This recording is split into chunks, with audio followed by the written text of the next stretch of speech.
Hello students, नमस्कार। तो ये read English second language second level इसका जो पेपर हुआ, इसमें जो इंग्लिश के 30 क्वेश्चंस हैं उनको हम देखते हैं, उनके आंसर्स क्या हैं।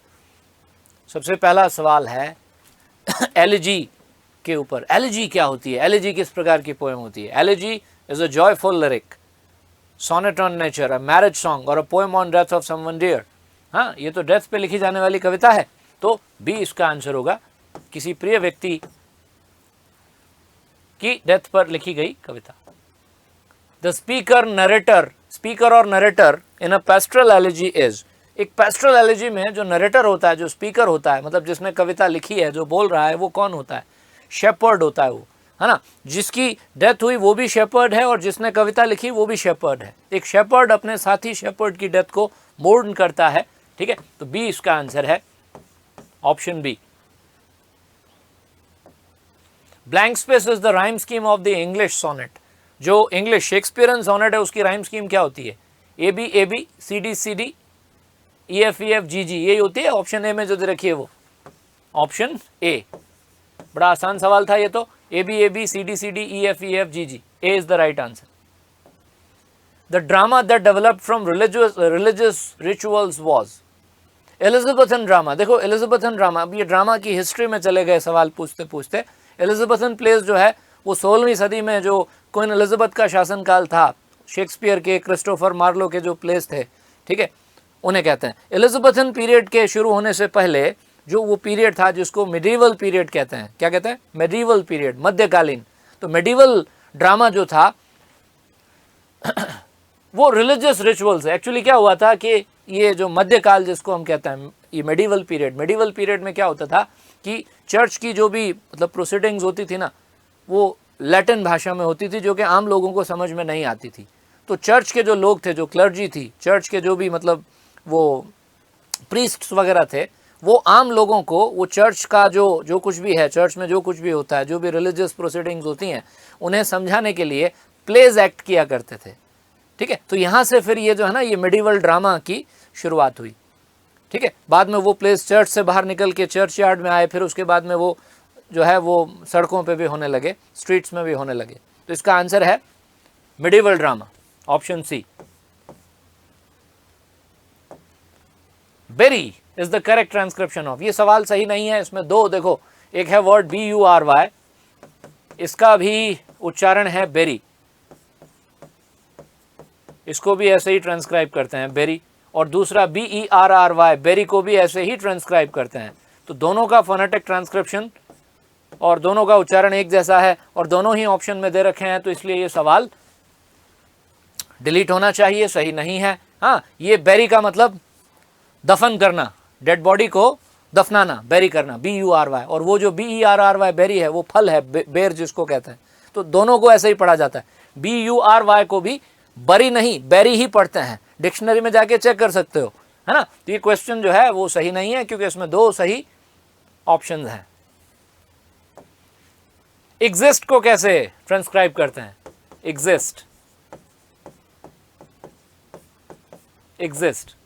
वैसे तो ये फोनेटिक ट्रांसक्रिप्शन नाम से जो था टॉपिक, उसको इस बार नया जो सिलेबस आया था उसमें हटा दिया था, लेकिन फिर भी क्वेश्चन इन्होंने पूछे हैं तो कोई बात नहीं। एग्जिस्ट का फोनेटिक ट्रांसक्रिप्शन ये है, एग्जिस्ट। हाँ, ये का मतलब ऑप्शन डी में जो दे रखा है वो एग्जिस्ट। एग्जिस्ट नहीं होता, एग्जिस्ट होता है, एग्जिस्ट।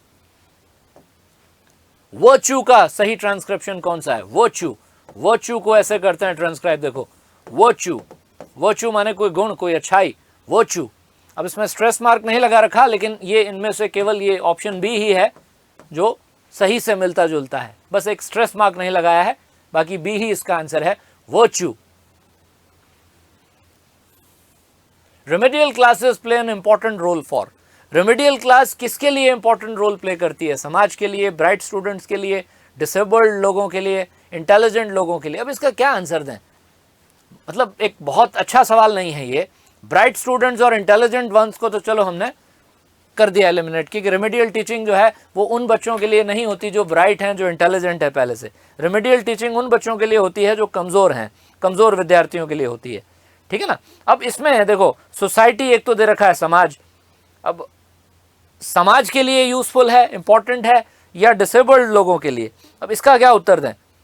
डिसेबल्ड का मतलब क्या होता है? जिनको कोई डिसेबिलिटी है, हाँ, विकलांग जिनको बोलते हैं, वो जो अपनी बॉडी के किसी पार्ट को ठीक से यूज नहीं कर पा रहे, वो लोग डिसेबल्ड हैं, ठीक है। सोसाइटी के लिए अब इनडायरेक्टली देखा जाए तो सोसाइटी को तो बेनिफिट करती ही है, क्योंकि अच्छे स्टूडेंट्स जो हैं पढ़ लिख के समाज में जाएंगे तो सोसाइटी के लिए एक इंपॉर्टेंट रोल प्ले करता है, इस बात को नकार नहीं सकते, ठीक है। अब डिसेबल्ड लोग जो हैं वो ये ज़रूरी नहीं ना कि उनको लर्निंग डिसेबिलिटी भी हो, फिजिकल डिसेबिलिटी है मान लीजिए किसी को, ठीक है, तो अगर सोचा जाए फिजिकल डिसेबिलिटी वाले कई स्टूडेंट्स जो हैं वो ब्रिलियंट होते हैं, क्लास के टॉपर्स होते हैं, ठीक है, ऐसा भी देखने को मिलता है। तो मतलब डिसेबिलिटी का मतलब ये नहीं, फिजिकल डिसेबिलिटी का ये मतलब नहीं कि बच्चा जो है वो मेंटली भी वीक होगा, ठीक है। लेकिन अब इनमें से हमें उत्तर चुनना है, मतलब एक बहुत बढ़िया सवाल जिसको बोलते हैं ना कि बहुत अच्छा सवाल पूछ लिया, ये वो एक अच्छा सवाल नहीं है, ठीक है, ये बात तो हमें माननी पड़ेगी। अब इनमें से हमें उत्तर का चयन करना है, आंसर चूज करना है, तो फिर यही करेंगे, ये मान करके कि भाई हाँ डिसेबल्ड बच्चे हैं। इसकी जगह अगर इन्होंने लिखा होता स्लो लर्नर्स, वीक स्टूडेंट्स, ठीक है ना, या जो एवरेज बिलो एवरेज स्टूडेंट्स हैं, ऐसा लिखा होता तो ज़्यादा अच्छा था, ठीक है। अब डिसेबल्ड लिख करके सवाल पूछने वाले की जो एक्चुअली मंशा क्या है वो समझ में नहीं आ रही हम, तो इसको तो फिर ये ले लेते हैं C. An important feature of an adequate evaluation is, adequate माने पर्याप्त, इवैल्यूएशन का एक फीचर क्या होता है? इरेस्पॉन्सिबल होता है, गैर जिम्मेदाराना नहीं, हैरेस करता है स्टूडेंट्स को हैरेस करना मतलब स्टूडेंट्स को प्रताड़ित करना, उनको परेशान करना नहीं, डायग्नोस्टिक होता है, लर्निंग को एनहांस करता है। अब एक्चुअली इवैल्यूएशन जो है वो डायग्नोस्टिक तो होता ही है। अब देखो ये दो ऑप्शन फिर ऐसे दे दिए, डायग्नोस्टिक माने निदानात्मक, है ना, इवैल्यूएशन डायग्नोस्टिक होता है, फॉर्मेटिव इवैल्यूएशन जो है, समेटिव नहीं लेकिन फॉर्मेटिव इवैल्यूएशन डायग्नोस्टिक होता है ना, मतलब उसमें कमियां पता लगा करके उनको एड्रेस किया जाता है, रेमेडियल टीचिंग की जाती है, समय रहते आपकी टीचिंग में, आपकी मेथोडोलॉजी में कोई कमी है तो आप उसको पूरा करने की कोशिश करते हो। तो इवैल्यूएशन डायग्नोस्टिक होता है, ये सही है। फिर आगे इट एनहांसेस लर्निंग, फिर कभी कभी इस तरह की चीजें अगर कंफ्यूज करें भी, adequate evaluation, adequate means complete, पर्याप्त, तो एडिक्वेट इवैल्यूएशन में हम फॉर्मेटिव समेटिव चलो दोनों को शामिल कर लेते हैं। तो अगर हम दोनों को शामिल करें तो फिर दोनों को मिलाकर के जो फीचर बनेगा वो ये है, इट एनहांसेस लर्निंग, लर्निंग को इंप्रूव करता है। एनहांस मतलब इंप्रूव करना, सुधारना, बढ़ाना, है ना। तो ज्यादा अच्छा उत्तर जो है वो मेरे हिसाब से ये होना चाहिए option C, it enhances learning, ये लर्निंग को एनहांस करता है, लर्निंग को सुधारता है, इंप्रूव करता है, ठीक है। तो C should be the right answer, C. Diagnostic होता है लेकिन फॉर्मेटिव इवैल्यूएशन जो है केवल वो डायग्नोस्टिक होता है, समेटिव नहीं, तो इसलिए लर्निंग को एनहांस करने का काम करता है ये ज्यादा। The wind lies asleep in the arms of the dawn like a child that has cried all night। एक किसी पोएम में से दो लाइंस उठा के दी हैं आपको, और सेकंड लाइन किसका उदाहरण है ये पूछा है, सिमली का एग्जाम्पल है, विंड की तुलना किसी बच्चे से की है, तो ऑप्शन ए सिमली इसका राइट आंसर है। सेकंड लाइन में क्या है ये पूछा है, फर्स्ट में नहीं। मेटाफर क्या होता है? Metaphor is defined as, metaphor को कैसे परिभाषित करते हैं, इनमें से मेटाफर को कैसे डिफाइन करते हैं? इंप्लाइड सिमिली कहता है ना, मेटाफर को इंप्लाइड सिमिली भी कहा जाता है, option B, metaphor is also called implied simile. Blank space is an example of personification in the above lines. ऊपर दी गई पंक्तियों में किसको पर्सोनिफाई किया? विंड को, नाइट को, बच्चे को, किसको? विंड को ही किया है। देखो, the wind lies asleep, lies asleep मतलब सो रही है, in the arms of the dawn, हाँ, डॉन के आर्म्स में विंड एक बच्चे की तरह सो रही है, यानी wind has been personified, option A wind. Blank words is an iambic pentameter. Blank words क्या होता है? ब्लैंक वर्ड्स जो है वो unrhymed lines of iambic pentameter, iambic pentameter की लाइंस। आयम्बिक पेंटामीटर क्या होता है पता है ना?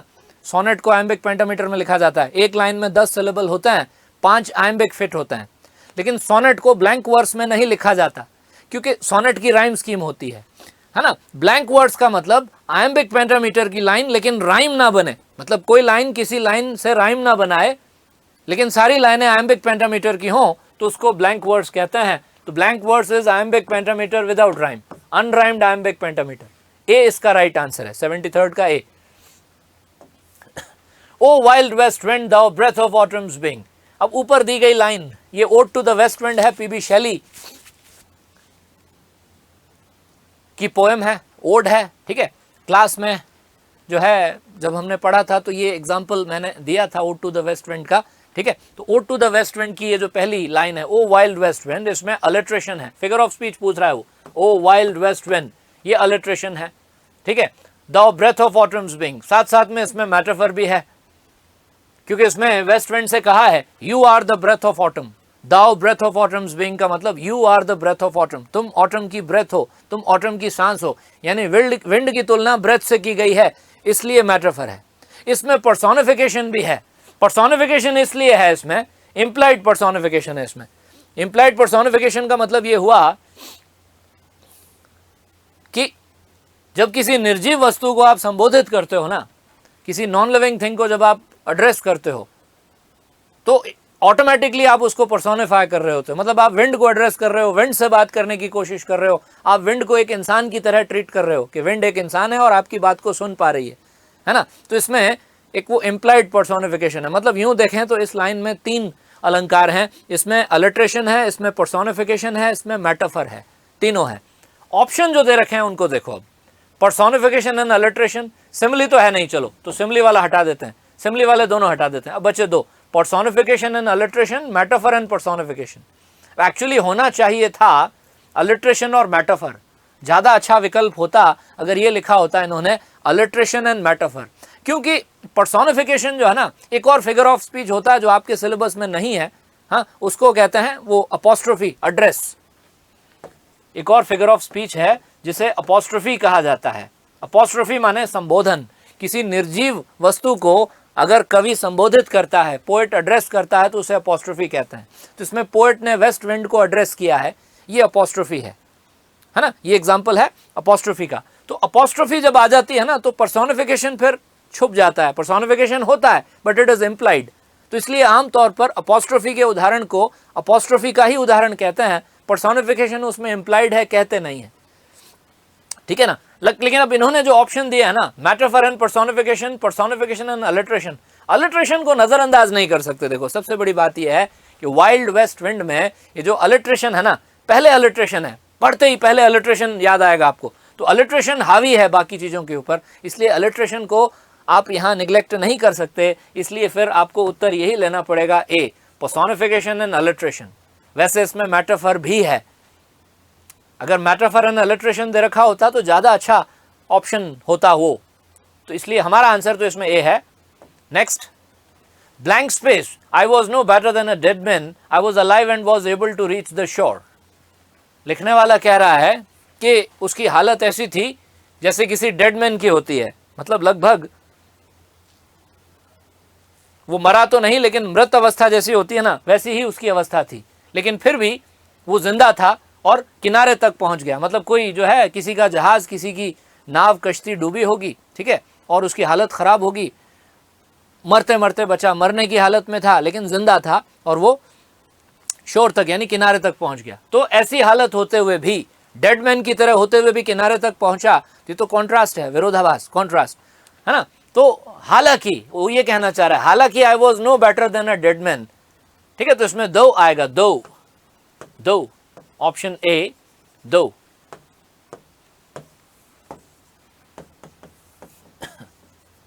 Though I was no better than a dead man, I was alive and was able to reach the shore. Measles is an infectious disease. Disease का नाम है, singular है, B आएगा, is. Measles is an infectious disease. Measles जो है, खसरा जिसको बोलते हैं, वो एक संक्रामक रोग होता है, is. My friend and his father meeting us tomorrow. मेरा दोस्त और उसके पिता कल हमसे मिल रहे हैं।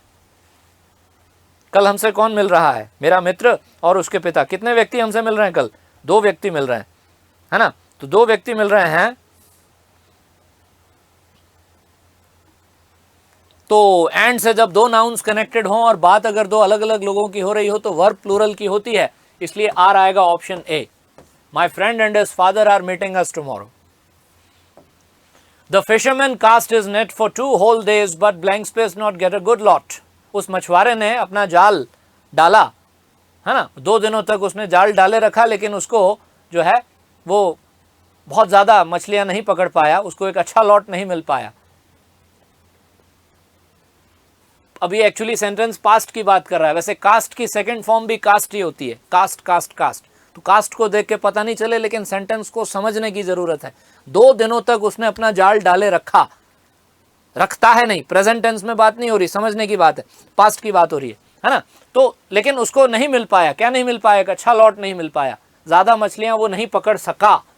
तो सी, could not get a good lot.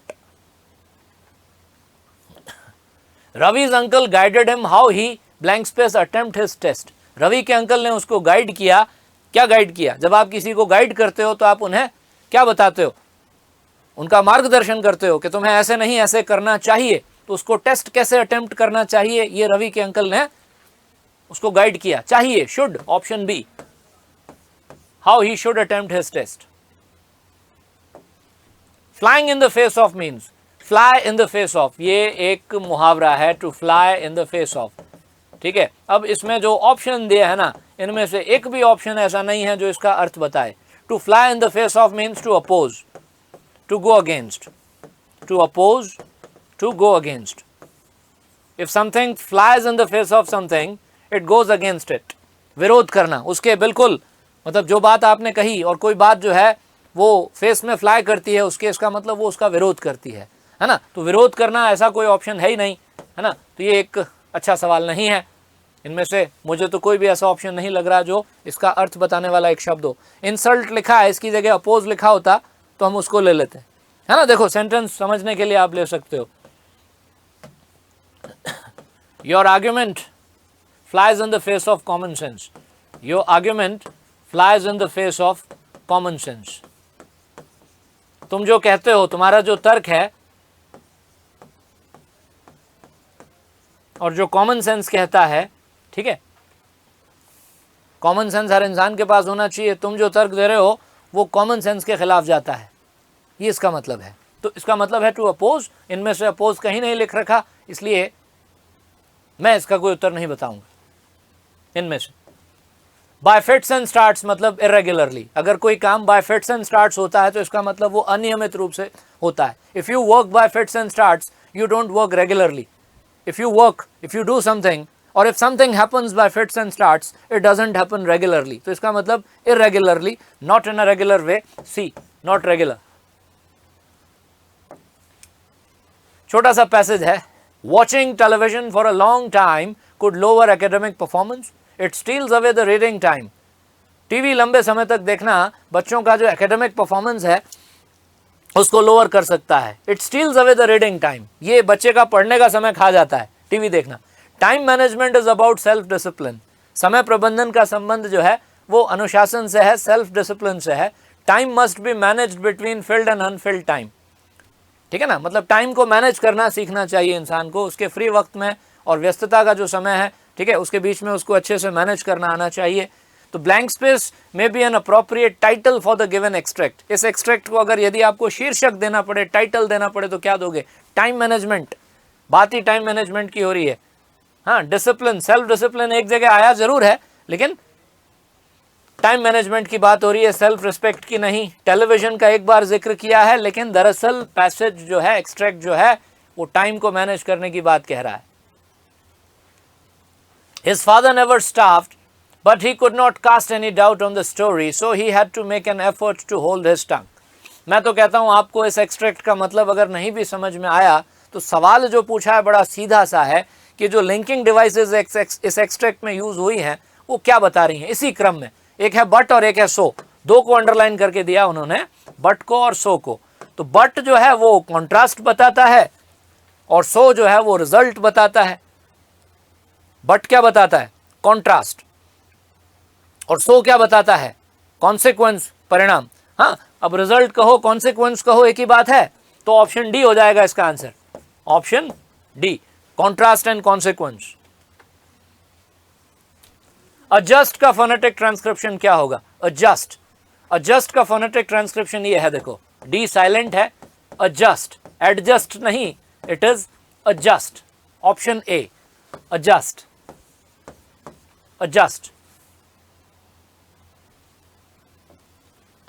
Velar sound कैसे बनते हैं? वेलर साउंड आपको क्लास में बताया गया था। वेलर साउंड जो है ना, वेलर प्लोजिव्स होते हैं, क और ग, दो क और ग, ये जो दो हैं ये वेलर प्लोजिव्स हैं। वेलर साउंड जो पीछे वाला पैलेट का जो पिछला भाग होता है ना, सॉफ्ट पैलेट जिसको बोलते हैं, सॉफ्ट पैलेट को लोअर करके और बोले जाते हैं। क और ग जब आप बोलोगे तो आपका टंग का पिछला भाग और तालू का जो पिछला हिस्सा है सॉफ्ट पैलेट, उसकी लोअरिंग होगी, है ना। तो they are produced by lowering of the soft palate, the back of the tongue and the soft palate, soft palate, option D.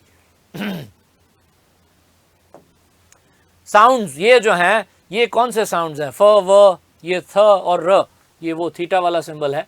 अब इसमें देखो ये है तो फ्रिकेटिव्स, लेकिन इसमें ये जो दिया ना इन्होंने, ये र, ये एक अप्रॉक्सीमेंट है, इट इज एन अप्रॉक्सीमेंट। तो ये गलती से छपा है, नहीं छपना चाहिए था। ऊपर वाले ये तीनों जो हैं ये अगर दिए होते तो हम कहते कि ये जो है ना, जैसे फ है तो फ जो है ना फ्रिकेटिव है और लेबियो डेंटल फ्रिकेटिव है, लेबियो डेंटल फ्रिकेटिव। वो भी जो है वो लेबियो डेंटल फ्रिकेटिव है, लेटरल नहीं है ना। तो इसलिए लेटरल को कंसिडर नहीं करेंगे। ये नेजल साउंड्स भी नहीं है, ये सेमी वोवल्स भी नहीं है, ये फ्रिकेटिव्स हैं, लेकिन ये र जो है ये फ्रिकेटिव नहीं है। ठीक है, तो ये सवाल में एक मिस्टेक है, टाइपिंग मिस्टेक है, नहीं होना चाहिए था। लेकिन हम इसको आर को कंसिडर ना करें, इन तीनों को करें, तो उत्तर होगा इसका सी, fricatives. Which of the following plays the basic role in learning a mother tongue? Mother tongue सीखने में इनमें से कौन सी चीज एक बेसिक भूमिका अदा करती है? मोटिवेशन, हैबिट फॉर्मेशन, पर्पस या नेचुरलनेस? मोटिवेशन और पर्पस को तो छोड़ो, क्योंकि छोटा बच्चा जब अपनी मदर टंग एक्वायर करता है ना, तो मोटिवेशन तो क्या, वो तो उसकी मजबूरी है, लैंग्वेज तो सीखनी है, अपने आप सीखता है। ठीक है, पर्पस भी नहीं, हैबिट फॉर्मेशन और naturalness.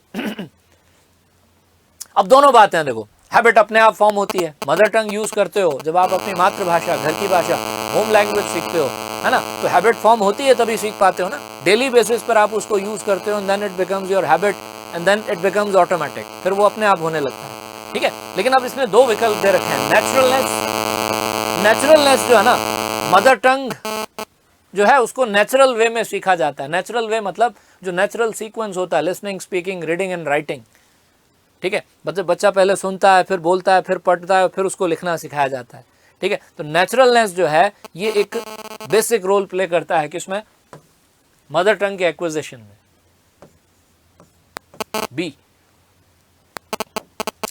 Blank space is one of the chief characteristics of communicative approach. इनमें से कम्युनिकेटिव अप्रोच का एक कैरेक्टरिस्टिक कौन सा है?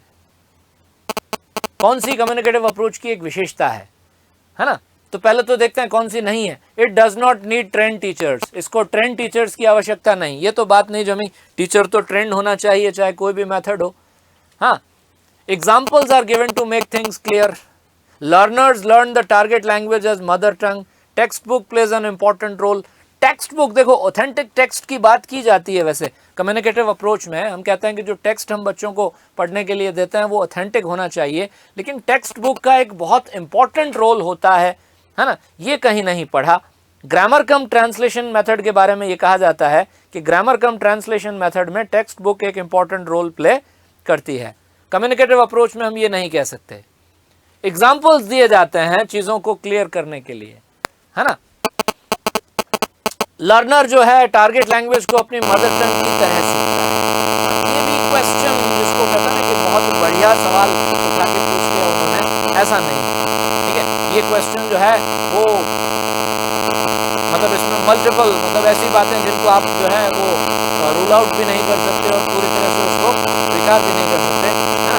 लर्नर इसमें टारगेट लैंग्वेज सीखता है मदर टंग की तरह। ये थोड़ा सा तर्कसंगत लगती है बात, क्योंकि इसमें कम्युनिकेशन एक्चुअली क्या होता है कि रियल कम्युनिकेशन को प्रमोट करता है। कम्युनिकेटिव अप्रोच क्या करता है? रियल कम्युनिकेशन को प्रमोट करता है। रियल कम्युनिकेशन मतलब बाहर जो रियल लाइफ सिचुएशंस होती हैं, रियल लाइफ सिचुएशंस में आप टारगेट लैंग्वेज को कैसे यूज़ करोगे उसको बढ़ावा देने का काम करता है। क्लास में स्टूडेंट्स को उसके लिए मोटिवेट करता है, इनकरेज करता है। ठीक है, तो मदर टंग में भी यही होता है, रियल कम्युनिकेशन। तो इनमें से फिर ऑप्शन सी को थोड़ा हम इंपॉर्टेंस दे सकते हैं। सी in my opinion should be the right answer. Linguistic variability. Multilingualism is a blank space to acquire the knowledge of a foreign language. Multilingualism जो है हमें फॉरेन लैंग्वेज का नॉलेज एक्वायर करने में मदद करता है, एक टूल है, इसको एक टूल की तरह देख सकते हैं, ठीक है। Option C is a tool to acquire the knowledge of foreign language, C should be the right answer. And then the last question is the basic remedial English में कवर, जो बेसिक रेमेडियल इंग्लिश है उसमें केवल vocabulary आएगी या reading comprehension भी साथ में आएगा? ऑब्वियसली दोनों आएंगे। रीडिंग कॉम्प्रिहेंशन को वोकैबुलरी की ज़रूरत पड़ती है और वोकैबुलरी हम इसलिए टीच करते हैं ताकि बच्चा कॉम्प्रिहेंड करना सीख सके। तो C is the right answer. That's all, thank you.